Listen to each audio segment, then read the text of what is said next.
कंडेल, वर्ष 1920। सावन भादों का महीना।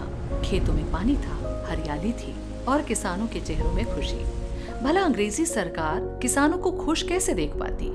फिर इतिहास में दर्ज हो गया कंडेल नहर सत्याग्रह। वहां के लोग आज भी कंडेल नहर सत्याग्रह की कहानी कहते हुए गौरवान्वित महसूस करते हैं। ये वो जगह है जहाँ से नहर सत्याग्रह आंदोलन की कहानी शुरू होती है। तो ये यहाँ का नहर के इस पानी को अधिकारी लोग, अंग्रेज के अधिकारी लोग खोल दिए और पूरा बहा दिए उधर कंडेल के खेत, आसपास के खेत में। एक ओर वर्षा का पानी, दूसरी ओर नहर का पानी कंडेल लबालब होकर बहने लगा था। इससे नहर अधिकारी ने कंडेल के किसानों पर नहर पानी चोरी करने का आरोप लगाया था तथा किसानों पर 4,300 रुपयों का भारी जुर्माना लगा। तो नहीं दोगे तो हम कुर्की करेंगे, जो भी कर लो आप। और उस विरोध के कारण उनको काफ़ी कष्ट झेलने पड़े, संघर्ष करना पड़ा। यहाँ तक कि उनकी मवेशियों को कुड़ करके ब्रिटिश गवर्नमेंट ने बाजार बाजार घुमाया। हमारे गांव में ठन बाड़ी बछड़ी नहीं राखे से सब ल ले गए से रोइन गई पाछू पाछू गिन घालो फिर नहीं छोड़ी, ले गए पूरा। सबसे पहले धमतरी के इतवारी बाजार में लाया गया और मवेशियों को जब धमतरी के इतवारी बाजार में लाया गया तो जो स्वयंसेवक थे उन स्वयंसेवकों के द्वारा पहले से ही प्रचार प्रसार किया जा चुका था। तो लोगों की भीड़ वहाँ पे इकट्ठी हुई, मतलब लोगों में काफ़ी लोगों को पता चल गया था कि हमको क्या करना है। और न केवल धमतरी बल्कि आसपास के जो मवेशी बाजार थे वहाँ भी घुमाया गया। तो वहाँ भी लोग उन मवेशियों के सामने जाना पसंद नहीं करते थे। उस समय के स्वतंत्रता संग्राम सेनानियों की एकता, उनके प्रभाव, इसको देखते हुए उस क्षेत्र के लोगों ने, धमतरी क्षेत्र के लोगों ने किसी भी बाजार में उसकी बोली नहीं लगाई। अनंततः सरकार को हारना पड़ा।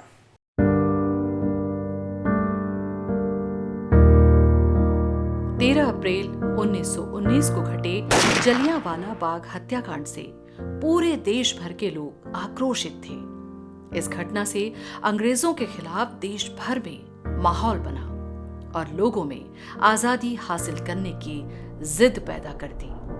और तब गांधी आए एक नया रास्ता लेकर। गांधी जी कहते थे, जहाँ सत्य की अपनी खुद की सत्ता होती है, असत्य की अपनी कोई सत्ता नहीं होती, वो किसी दूसरे सत्ता पर टिकी होती है। यदि अंग्रेजी हुकूमत असत्य है तो वह हमारे सहयोग पर टिकी हुई है और यदि हम उससे सहयोग न करें तो वह अपने आप गिर जाएगी। इसी विश्वास के आधार पर गांधी जी ने असहयोग के आह्वान किया और उन्हें विश्वास था कि इससे अंग्रेज सरकार गिर जाएगी। गांधी जी के तीनों बड़े आंदोलन, असहयोग आंदोलन, सविनय अवज्ञा आंदोलन और भारत छोड़ो आंदोलन में हमें एक क्रमिक विकास दिखता है।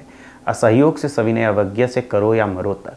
कंडेल नहर सत्याग्रह में हमें असहयोग और सविनय अवज्ञा एक साथ देखने को मिलता है। ये कंडेल सत्याग्रह जो है ये पहला असहयोग आंदोलन है।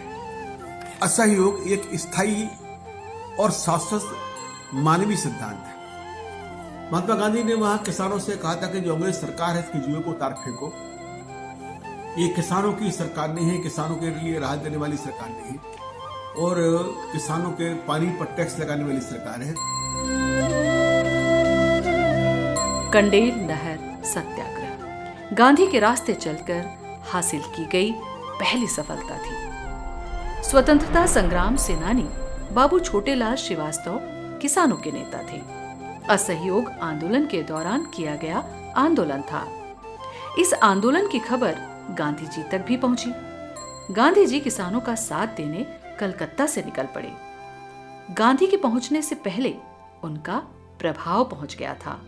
अंग्रेज सरकार हार गई थी कि वो छत्तीसगढ़ का पहला किसान आंदोलन था। उस किसान आंदोलन की सफलता से प्रसन्न होकर राष्ट्रपिता महात्मा गांधी का पहली बार छत्तीसगढ़ आगमन हुआ था। 21 दिसंबर सन 1920 को गांधी जी जब आए तो यहाँ के किसान लोग सब जगह इकट्ठे हो गए। कुछ किसान जो जा सकते हैं, बुजुर्ग जो इसका मान, गांव में सब मान, तो कुछ लोग गए। बाबू साहब के घर ब्राह्मणपारा में गांधी जी आए थे और कंडेल से कुरुद होते हुए वो रायपुर गए, जहाँ रायपुर में उनकी 2 स्थानों पर सभा हुई थी। इसमें एक तो आनंद समाज लाइब्रेरी के पास सभा हुआ था और एक गांधी चौक में सभा हुआ था। तो गांधी चौक में जो सभा हुई थी, उस सभा से हमारे अंचल के बहुत से युवा प्रभावित हुए थे और उन युवाओं ने बीटीआई की पढ़ाई छोड़कर वो घर वापस आ गए और वापस आने के बाद उन लोगों ने स्वतंत्रता आंदोलन में शामिल हो गए और बढ़ चढ़कर हिस्सा लिया। इसमें मैं नाम बता दूं, श्यामलाल सोम जो नगरी सिहावा अंचल के थे, उस अंचल के 5-6 युवा थे जिन लोगों ने बीटीआई की पढ़ाई छोड़ी थी और स्वतंत्रता आंदोलन में भाग लिया था। और उन्हीं लोगों के सहयोग से नगरी सिहावा जंगल सत्याग्रह, पूरे देश का ये पहला ऐसा कार्यक्रम था जंगल सत्याग्रह, जिसको आगे चलकर स्वतंत्रता आंदोलन के दौरान व्यापक पैमाने पर किया गया था। जब जब देश को जरूरत पड़ी, छत्तीसगढ़ पहली पंक्ति का भागीदार रहा। जब देश भर में असहयोग आंदोलन शुरू हुआ तो छत्तीसगढ़ ने इस रास्ते पर चलकर जीत हासिल कर ली। अछूतोद्धार के लिए गांधी जी ने पंडित सुंदरलाल शर्मा को अपना गुरु माना। कंडेल नहर सत्याग्रह और गांधी जी का जो धमतरी आगमन हुआ था, इसका स्वतंत्रता आंदोलन के इतिहास में व्यापक प्रभाव पड़ा। न केवल राजनीतिक क्षेत्र में बल्कि सामाजिक और आर्थिक क्षेत्र में भी इसका व्यापक प्रभाव पड़ा। पूरे इलाके में बापू जी का जो प्रभाव था वो बहुत बड़ा था। उसके पहले भी हरिजन माने ये जो कंडेल सत्याग्रह हुआ, ये तो बापू जी अपने स्वयं उन्होंने स्वीकारा था कि मैं तो यही देखने आया हूँ कि सविनय अवज्ञा आंदोलन जो है या बाइकाट जो है अंग्रेजों का, वो कहाँ से शुरू होता है और कैसे होता है।